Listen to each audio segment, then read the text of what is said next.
caught my ex cheating, and I'm not even mad. It had been 6 months, give or take a few agonizing days. 6 months since Sarah told me she was leaving.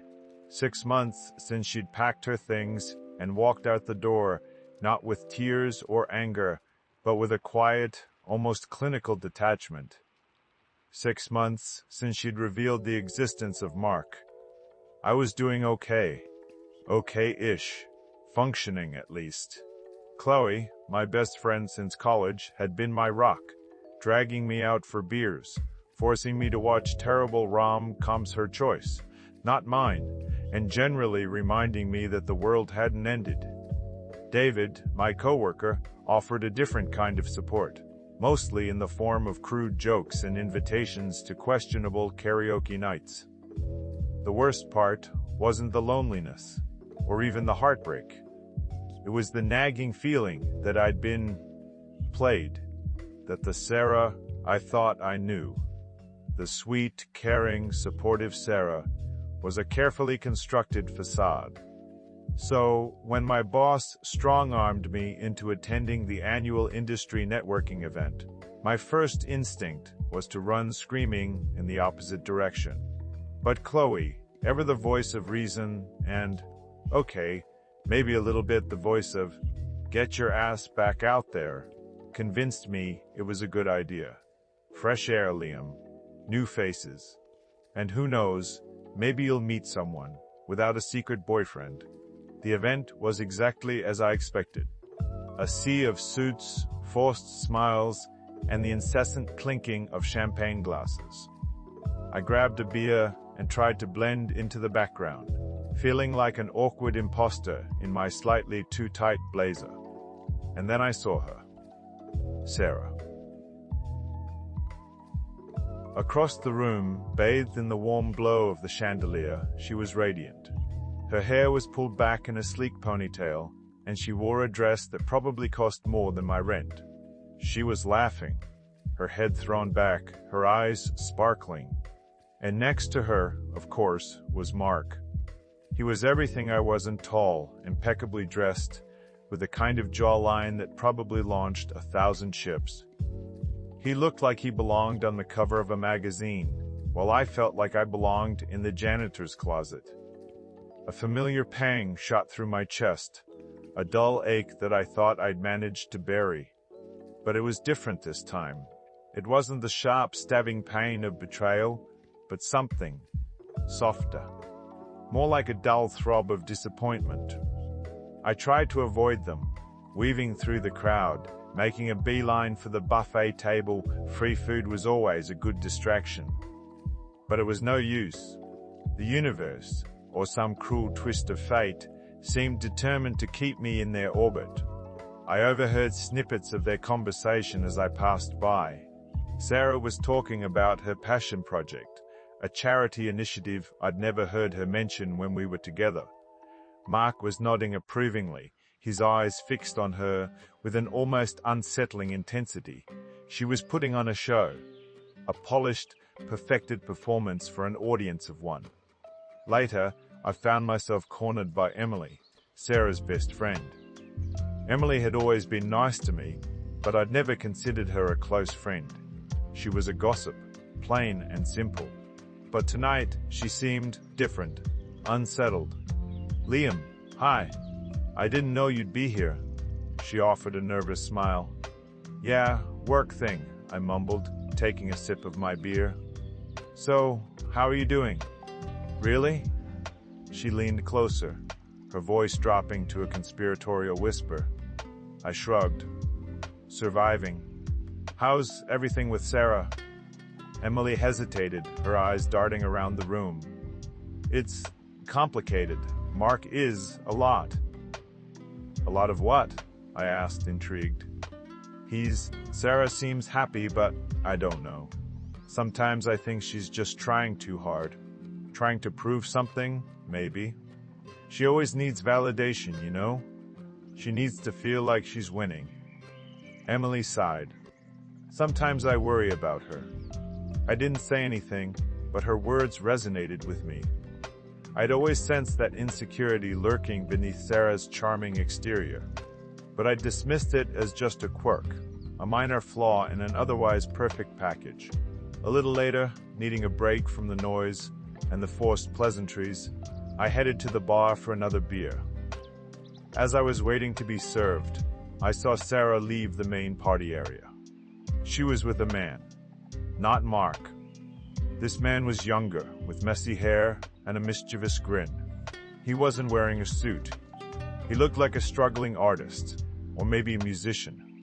He definitely wasn't Mark, the successful businessman. They disappeared down a dimly lit hallway, heading towards what looked like a service exit. I stood there, frozen, for what felt like an eternity. The bartender asked me what I wanted to drink, but I couldn't answer. My mind was racing, trying to process what I'd just seen. I wasn't angry, not really. I was, strangely detached. Like I was watching a movie, and the plot had taken an unexpected turn. Driven by an inexplicable impulse, I followed them. The hallway was deserted, the air thick with the smell of stale cigarette smoke. I walked slowly, cautiously, listening for any sounds. And then I heard it. A muffled giggle, followed by the unmistakable sound of kissing. I rounded a corner and saw them. Sarah and the mystery man, locked in a passionate embrace, their bodies pressed against the wall. It was blatant, unrepentant, and utterly shocking. Sarah saw me. Her eyes widened in horror, her face drained of all color. The man she was with stammered something incoherent and quickly disappeared, leaving Sarah standing there, alone and exposed. "Liam," she whispered, her voice trembling. "What are you doing here?"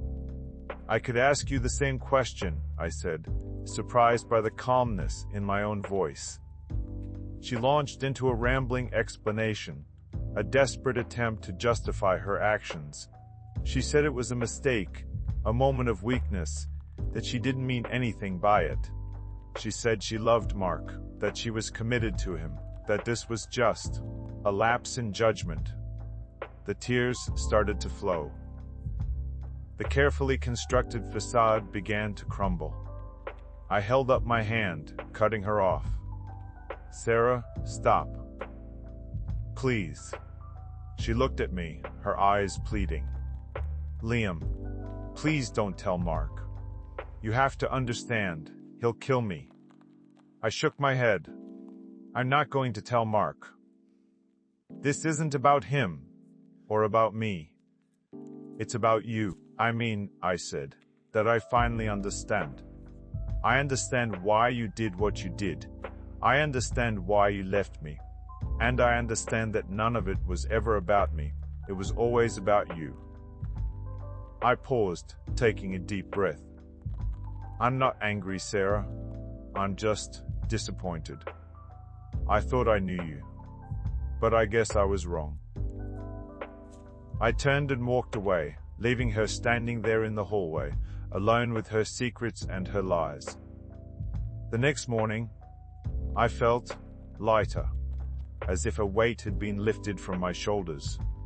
The Sarah I had spent months agonizing over, the Sarah who had haunted my dreams, had finally been reduced to her true essence, a flawed, insecure woman desperate for validation. And somehow, that made it easier to let go. I knew I couldn't keep what I had seen to myself, not because I wanted to hurt Sarah, but because I knew it was the right thing to do. Subtly, carefully, I dropped hints to Emily, without revealing my presence at the scene. I mentioned seeing Sarah leaving with a man, that she looked preoccupied. Emily predictably took the bait. She was a master of gossip, and I knew she wouldn't be able to resist the temptation to investigate. A week later, I ran into Mark at a coffee shop near my office. He looked like he hadn't slept in days. His impeccably tailored suit was rumpled, his eyes were bloodshot, and his jawline seemed less defined. "Liam," he said, his voice strained. "Fancy seeing you here." "Mark," I replied, trying to sound nonchalant. How's it going? He sighed, running a hand through his hair. It's complicated. I nodded, pretending to be sympathetic. I heard things were going well with Sarah. He laughed, a bitter, humorless sound. Well, that's what she wanted everyone to think. He hesitated, then leaned closer, his voice dropping to a whisper. You know, I always had a feeling something wasn't quite right. I just couldn't put my finger on it. I sipped my coffee. You were with her for a long time, right? He asked. You must know her pretty well. I looked at him, trying to gauge his sincerity.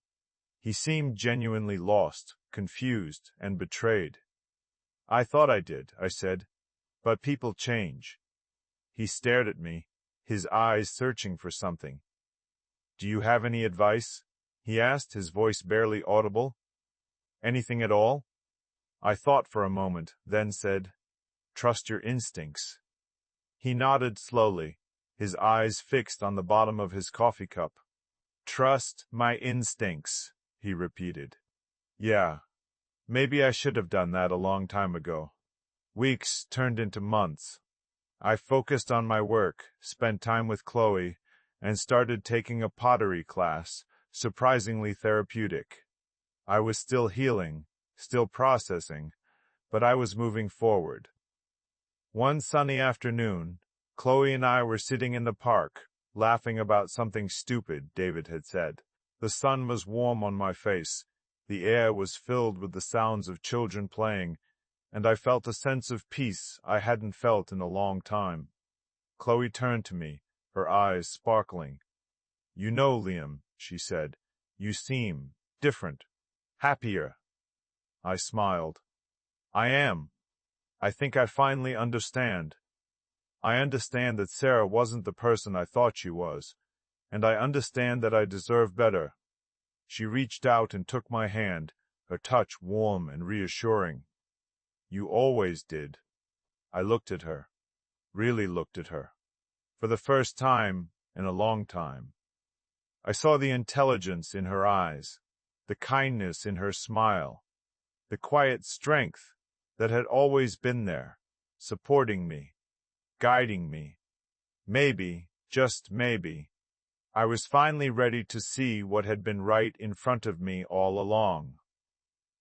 The future was still uncertain, but for the first time in months, I felt a sense of hope, a sense of possibility.